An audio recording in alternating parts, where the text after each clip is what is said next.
High প্রিয় শিক্ষার্থী বন্ধুরা, আসসালামু আলাইকুম। আশা করি সবাই ভালো আছেন। আজকে আপনাদের সামনে আলোচনা করব বিজনেস স্ট্যাটিস্টিক্স এর তৃতীয় অধ্যায় হতে আনগ্রুপ ডাটা ব্যবহার করে কিভাবে জিওমেট্রিক মিন নির্ণয় করা হয়। আমার অনলাইন ক্লাসগুলো সবার আগে পাওয়ার জন্য আমার চ্যানেলকে সাবস্ক্রাইব করুন, লাইক করুন, বেশি বেশি শেয়ার করুন। Let's go. Calculate geometric mean GM from the following figures.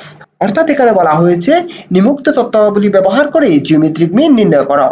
প্রদত্ত তথ্যগুলো হচ্ছে আনগ্রুপ ডাটা। এই আনগ্রুপ ডাটা হতে আমরা কিভাবে জিওমেট্রিক মিন নির্ণয় করতেছি আপনারা একটু দেখুন। সলিউশন, সমাধান। Calculation of geometric mean GM. হেডিংটি লেখার পরে একটি চক অঙ্কন করব এক্স লগ এক্স। হুবহু এই চকটি অঙ্কন করার পরে প্রদত্ত তথ্যগুলো দেখে দেখে আমি এখানে লিখে দিব। এরপর হচ্ছে ক্যালকুলেটরে লগ এক্স নির্ণয় করব। যেমন লগ ইন্টু 5 ব্যবহার করলে এই মানটি চলে আসবে। আরেকটি দেখুন, এই 20 কে যদি ক্যালকুলেটরে লগ ইন্টু 20 করা হয় তাহলে এই মানটি চলে আসবে।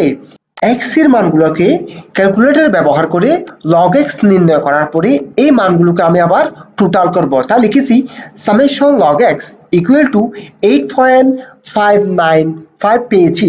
এরপরে জিওমেট্রিক মিন নির্ণয় করার জন্য মুখস্থ সূত্রটি লিখব। Geometric mean equal to antilog summation log X divided by N. এটি হচ্ছে জিওমেট্রিক মিন নির্ণয় করার জন্য মুখস্থ সূত্র।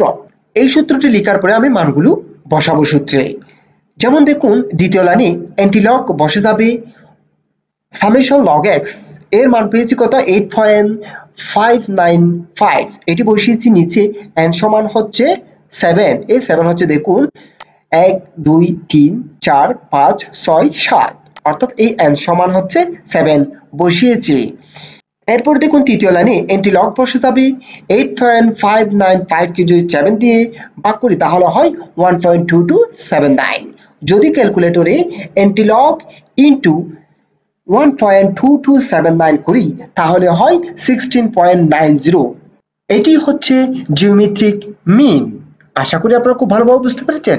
যদি ভালোভাবে বুঝতে থাকেন আমার অনলাইন ক্লাসগুলো প্লেলিস্ট থেকে দেখে নেবেন এবং সবার আগে আমার অনলাইন ক্লাসগুলো পাওয়ার জন্য আমার চ্যানেলকে সাবস্ক্রাইব করুন, লাইক করুন, বেশি বেশি শেয়ার করুন।